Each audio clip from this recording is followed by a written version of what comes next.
उठ जा नालायक, सुबह के 8 बजने को है, तुझे एग्जाम नहीं देना क्या? थोड़ी देर और सोने दीजिए ना पापा। तू उठता है या फिर मैं तेरे ऊपर पानी फेंकूं? रोज गधों की तरह सोता रहता है, पेपर की कोई टेंशन ही नहीं है।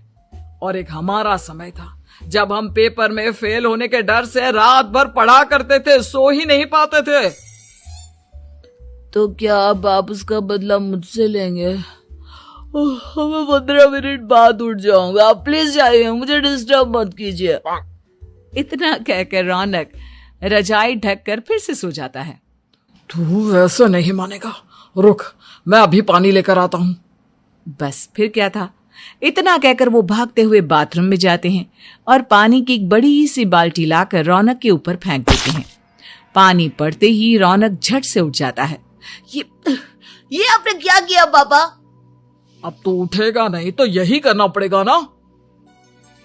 वैसे थैंक्स डैड, आपके कारण ना अब मुझे नहाने की भी जरूरत नहीं पड़ेगी। चलिए अब आप माँ से बोलकर मेरे कपड़े निकलवा दीजिए, तब तक मैं ब्रश कर लेता हूँ। वैसे कल ना आप एक काम और करना, नहलाने के साथ साथ मुझे ब्रश भी करवा देना। ये ब्रश करने में ना मुझे बहुत आलस आता है। रौनक की बातों से अरविंद का मुंह खुला का खुला रह जाता है। वो अपनी पत्नी कमला के पास जाता है और रौनक की हरकतों के बारे में बताता है, जिसे सुन उसकी पत्नी हंसने लगती है। तुम अपने बेटे को समझाने के बजाय हंस रही हो। रौनक बच्चा है, धीरे धीरे सुधर जाएगा, आप क्यों उसके पीछे पड़े रहते हो? अभी नहीं सुधरेगा तो कब सुधरेगा? 10वीं क्लास में है रौनक, वो अब कोई बच्चा नहीं रहा।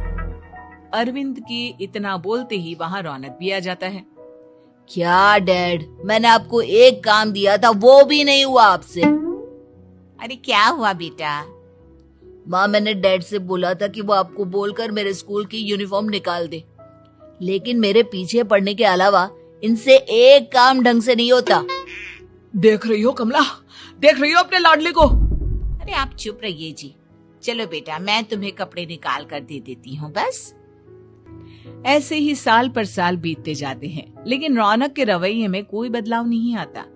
वो पहले से भी ज्यादा आलसी और पूरी तरह अपने माता पिता पर निर्भर हो जाता है। 2 साल बाद पता नहीं कहाँ गायब रहता है पूरे दिन, अब तक तो आ जाना चाहिए था। अरे आप इतनी फिक्र क्यों कर रहे हैं उसकी? दोस्तों के साथ खेल रहा होगा, आ जाएगा अभी। ये कोई टाइम है खेलने का? 10 बजने वाले हैं, इतनी रात में कौन खेलता है? कमला कुछ कहती उससे पहले ही रौनक वहां आ जाता है। मम्मी जल्दी से खाना लगा दो, बहुत भूख लग रही है। तुम्हें तब तक खाना नहीं मिलेगा जब तक तुम बता नहीं देते कि इतनी रात गए कहां से आ रहे हो। ओ प्लीज डैड, अब आप एसी पे प्रद्युमन बनकर मेरे सर पर बंदूक लेकर मत बैठ जाना। अपनी फालतू की बकवास बंद कर और बता कहां से आ रहा है। माँ अब समझाइए ना डैड को। बता देना बेटा, इनको भी तसल्ली हो जाएगी। आप बोल रही हैं तो बता देता हूँ, मैं दोस्तों के साथ मूवी देखने गया था, इसलिए देर हो गई। तो इन सब चीजों में मेरे पैसे उड़ाता है? कभी 1 रुपया कमाने के बारे में सोचा है तूने? जब देखो हवा की तरह पैसे उड़ाता रहता है। माँ अब आप इन्हें चुप करा दीजिए, वरना ना मुझे गुस्सा आ जाएगा। अच्छा क्या कर लेगा? बता ना क्या कर लेगा तू? वैसे बात तो ठीक ही है, मैं कर ही क्या सकता हूँ, पैसे तो फिर भी मैं आपसे ही मांगूंगा ना। चलिए अब ये सब बात छोड़िए और मम्मी मेरे लिए खाना लगा दीजिए। अभी लगा देती हूँ बेटा। मैं बता रहा हूँ कमला, एक दिन ये ऐसे ही बिगड़ जाएगा। उफ़ो, आप क्यों इतना पीछे पड़े रहते हो मेरे बच्चे के? बात की बाद में देखेंगे, अभी आप शांति से उसे खाना खाने देंगे। अगले दिन डैडी मुझे 10,000 रुपए चाहिए। हाँ? अब इतने पैसे क्यों चाहिए तुझे? डैड आप बिना सवाल किए कभी पैसे नहीं दे सकते क्या? जब तक तू बताएगा नहीं तुझे पैसे भी नहीं मिलेंगे। अरे अब आप अपने बेटे को पैसे भी नहीं दे सकते? नालायक, तेरी उम्र के लोग नौकरी करते हैं और एक तू है जो नौकरी करने का नाम ही नहीं लेता कभी। आप लोगों के होते हुए भला मैं नौकरी क्यों करूं? अरे हम कब तक पैसे देंगे तुझे? तुझे भी तो अपने पैरों पर खड़ा होना होगा ना।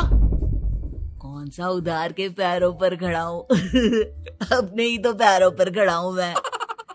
इसी तरह रौनक दिन प्रतिदिन लापरवाह होता जाता है। उसकी लापरवाही को देखते हुए अरविंद और कमला अपने बेटे की शादी कराने का फैसला लेते हैं और 1 महीने के अंदर अंदर ही रौनक की शादी मेघा नाम की लड़की से करा देते हैं। शादी के कुछ दिन बाद, रौनक मुझे एक अच्छी सी साड़ी चाहिए, आप ला दोगे ना? हाँ, क्यों नहीं। कितने तक की आती है साड़ी? यही करीब 5,000 तक की। तुम चिंता मत करो, मैं आज ही डैडी से पैसे मांगकर तुम्हारे लिए साड़ी ले आऊंगा। आप कब तक ऐसे ही अपने पापा से पैसे मांगते रहेंगे? कोई अच्छी सी नौकरी क्यों नहीं कर लेते आप?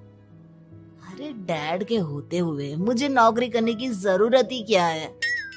पर आप ऐसे कब तक उनसे पैसे मांगते रहेंगे? कुछ आपको अपने दम पर भी तो करना होगा ना। अब तुम भी बाकी लोगों की तरह मुझे ज्ञान दे